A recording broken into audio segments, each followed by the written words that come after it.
कृष्ण का जो पूरा दर्शन है वो है निष्कामता का। तो वही यहाँ पे समझा रहे हैं कि ये जो तुमने सब वेदों में कर्मकांड पढ़ लिया है ना अर्जुन, इसी से तुम्हारी बुद्धि खराब हो गई है, विक्षिप्त हो गए हो। और इन सब से हट करके जब तुम निष्कामता में आ जाओगे तब तुम योगी कहलाओगे। निष्कामता का मतलब होता है हमें मतलब ही नहीं बहुत दुनियादारी से, जिस एक चीज़ से मतलब है उसको हमने पकड़ लिया है, हीरा मिल गया है, गांठ में बांध लिया है, बाकी चीज़ें हमारे लिए बहुत पीछे की हो गई है। निष्कामता के केंद्र में प्रेम बैठा हुआ है, प्रेम साधना पड़ता है, प्रेम। आचार्य जी प्रणाम, मेरा नाम रौनक है, मैं आपको कुछ समय से सुन रहा हूँ। तो अभी जैसे बातचीत हुई लोक संस्कृति की और परंपरा की, तो एक ऐसी घटना है, मेरे एक मित्र से मेरी बातचीत हो रही थी और वो किसी सो कॉल्ड लोअर कास्ट दलित वर्ग से बिलोंग करते हैं वो। तो मैंने भी उन्हें कहा अभी आचार्य जी की पुस्तकें पढ़ें, वीडियोस देखें, वेदांत की तरफ जाएं जो मूल शिक्षा है सनातन धर्म की। तो उनकी तरफ से एक अजीब तर्क आया और मैं काफ़ी चकित हुआ इस बात को सुन के। और उन्होंने कहा कि काफ़ी बार उस वर्ग के लोगों ने सनातन धारा जो वेदांत है उससे जुड़ने की कोशिश करी, लेकिन उन्हें वहाँ से दूर कर दिया जाता है, भगा दिया जाता है। जैसे कहीं भागवत कथा में गए या कहीं मंदिर गए तो वहाँ से उन्हें भगा दिया जाता है, दूर कर दिया जाता है। और उन्होंने ये भी कहा कि चलिए मैं देख भी लूँगा वीडियोज़ को और मैं वेदांत के बारे में लोगों को बता भी दूँ, लेकिन क्या हिंदू धर्म के लोग ही हमारे जैसे वर्ग, दलित वर्ग के लोगों की बात सुनेंगे क्या?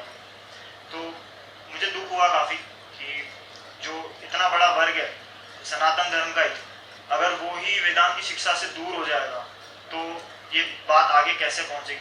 तो इस पूरे विषय में मैं आपसे दरख्वास्त करता हूँ कि आप स्पष्टता। ऐसे मंदिर जाने की ज़रूरत ही नहीं है, क्योंकि ऐसी जगह मंदिर कहलाने योग्य नहीं है। बात खत्म। इसी से मिलता जुलता एक सवाल आया था, साल 1.5 साल हो गया होगा, जिसमें एक दलित मित्र था, उसने कहा था कि कोई लड़की है और उसके परिवार वाले शादी के लिए इसलिए नहीं राज़ी हुए क्योंकि जाति का अंतर था, ऊपर नीचे का। मैंने कहा मत करो ना शादी। वो लड़की अगर सही होगी, उसके प्रेम में सच्चाई होगी, तो वो ऐसे घर वालों की बात क्यों सुन रही है जो प्रेम का संबंध भी जात से जोड़ रहे हैं? तुम्हें ज़रूरत क्या है ऐसे मंदिर जाने की? हम मंदिर जाते हैं अपना मन साफ करने के लिए। ये कौन सा मंदिर है जो तन देखता है तुम्हारा? और तन भी देखता हो तो मैं पूछता हूँ, मुझे बताओ तन और तन में अंतर क्या होता है? ये ब्लड बैंक से जब खून लेते हो तो जात देख कर लेते हो क्या? अभी कोविड था, प्लाज्मा के लिए मारे मारे फिर रहे थे सब। मैंने तो नहीं देखा कि उसमें किसी ने लिख रखा हो सवर्ण प्लाज्मा चाहिए। सवर्ण छोड़ दो, किसी ने ये तक नहीं लिखा था कि मुझे सिर्फ हिंदू या सनातन प्लाज्मा चाहिए। तब तो जहां से मिले वहीं ठीक। बंदर का भी अगर मैच हो जाए तो चलेगा। वज्रसूची उपनिषद है, उसमें शिष्य गुरु से जिज्ञासा करता है, जाति क्या गुरु जी जरा बताइए। तो गुरु जी पूछते हैं, बता तो दूंगा, पहले बताओ किसकी जाति, किसकी जाति। शिष्य थोड़ा अचकचाता है। और उपनिषदों की यही अदा मुझे बहुत पसंद आती है। वो प्रश्न को ही उल्टा कर देते हैं, कहते जवाब कौन दे, जवाब देने की ज़रूरत ही नहीं, हम सवाल के ही अंदर घुस जाएंगे। तो पूछने वाले पूछ रहे हैं, गुरुजी जाति के बारे में बताइए। बोलते हैं जाति किसकी? बोलते तन की कोई जाति होती नहीं, तन की कोई जाति होती नहीं। खाल खाल एक बराबर होती है, खून खून एक बराबर होता है। लोग मरते वक्त अपने अंगों का दान कर देते हैं। ऐसा होता है क्या कि एक का अंग दूसरे को न लगे? और नहीं भी लगे तो उसका जो कारण है वो मेडिकल होगा, जातिगत नहीं, है ना? तो गुरुजी कहते हैं ऋषिवर कि तन की कोई जाति होती नहीं और आत्मा अजात होती है, उसका तो जन्म ही नहीं हुआ तो जाति कहाँ से होगी?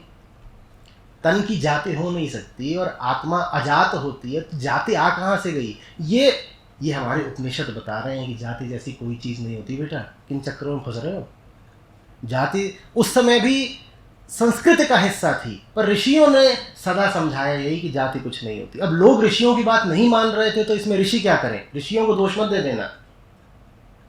लेकिन हमें लगता है कि शायद ऋषियों ने ही समझाई ये जाति प्रथा, ऋषियों ने तो बार बार यही बोला जाति ऐसा कुछ नहीं। तो जब तन की जाति होती नहीं और आत्मा की जाति हो सकती नहीं, तो जाति क्या है, जाति मन की कल्पना है। ये वेदांत का उत्तर है, तुमने कल्पित कर ली है जाति, अन्यथा जाति जैसा कुछ नहीं।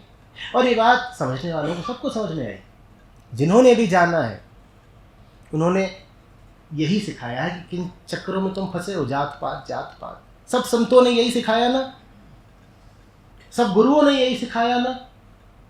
लेकिन उसके बाद भी हमारी संस्कृति बदलने का नाम नहीं ले रही है और हम उसी संस्कृति को पूजे जा रहे हैं।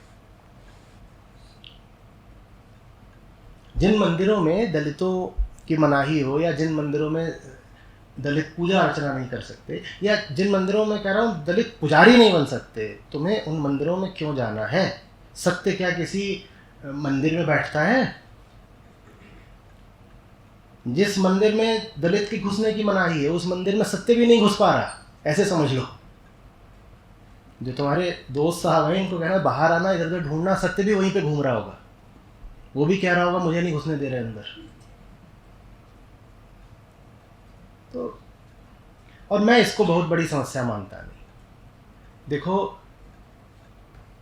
वेदांत पर किसी का विशेषाधिकार नहीं है, न पंडों का, न पुरोहितों का, न ब्राह्मणों का, न किसी का। जिन्होंने वेदांत हमें दिया है उन्होंने सबको अपना बच्चा मानकर दिया है। संतों की सीख, गुरुओं की वाणी कभी किसी वर्ग विशेष या समुदाय या धर्म भर के लिए नहीं होती है, सबके लिए होती है। वेदांत ही मंदिर है तुम्हारा। आत्म पूजा उपनिषद है, बहुत छोटा सा, वो बताता है कि असली पूजा क्या, असली स्नान क्या, असली ध्यान क्या, अक्षत माने क्या, पढ़ो वही,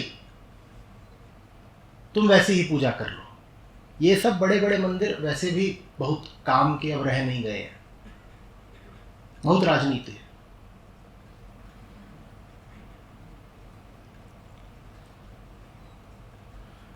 जहां मन शांत हो जाए वो तीर्थ है, और जिसके सामने मन शांत हो जाए वो तीर्थंकर है। बात खत्म, हो गई पूजा।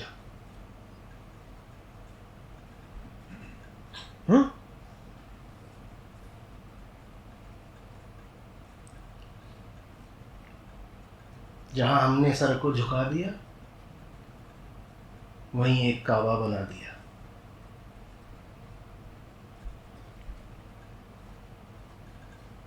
जिसके सामने आकर के मन आत्मा सा होने लग जाए उसे महात्मा कहते हैं, वही महात्मा है।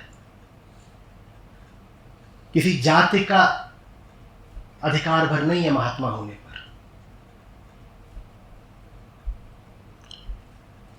सही परिभाषाएं पकड़ना सीखो, सूक्ष्म परिभाषाओं पर जीना सीखो, स्थूल परिभाषाएं नहीं। स्थूल परिभाषा में मंदिर ईंट पत्थर है ना। स्थूल परिभाषा में मंदिर क्या है? मंदिर एक भौतिक स्थान है, एक ज्योग्राफिकल लोकेशन है कि वहां जाओ तो वहां मंदिर मिलेगा। ये स्थूल ग्रॉस परिभाषा है। और सूक्ष्म परिभाषा क्या है मंदिर की? और सूक्ष्म ही वास्तविक है, क्योंकि सूक्ष्म की तो हमें तलाश है। स्थूल तो इतना कुछ मिला हुआ है, वो हमारे काम कहाँ आता है? सूक्ष्म के लिए ही तो मरे जा रहे हैं ना हम। सूक्ष्म परिभाषा क्या है मंदिर की? दोहराइएगा। जहां मन शांत हो जाए, जहां भ्रम मिटने लगे, जहां डर हटने लगे, वो मंदिर है।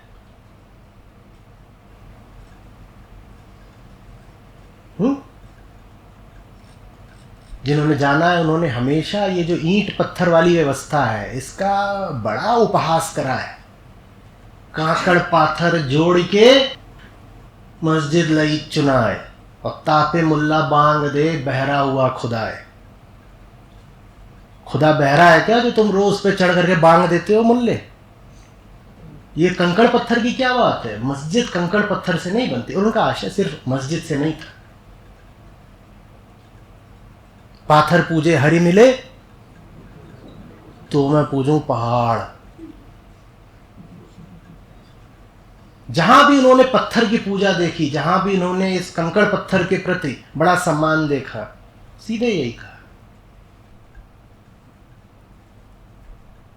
तासे तो चक्की भली पीस खाए संसार। वो कुछ काम तो आती है।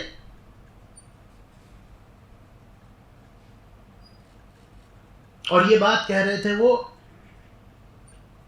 जो हिंदू कट्टर पंथ का गढ़ है काशी में बैठकर, उसी काशी में जहां आज इतनी राजनीतिक गतिविधि चल रही है, वहीं बैठकर खुलेआम चुनौती देते थे। यूं ही थोड़ी मैं उनका क्या हूं, फैन बॉय।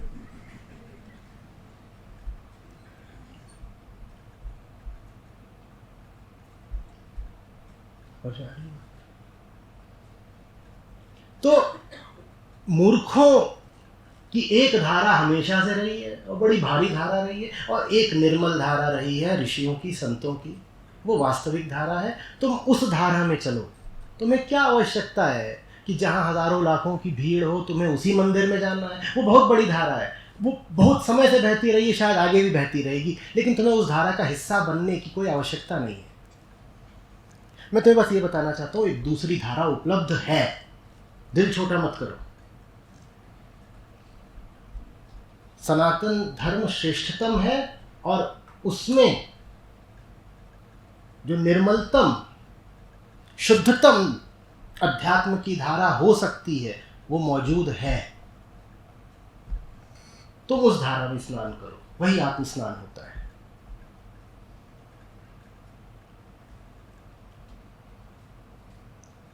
समझ में आ रही बात?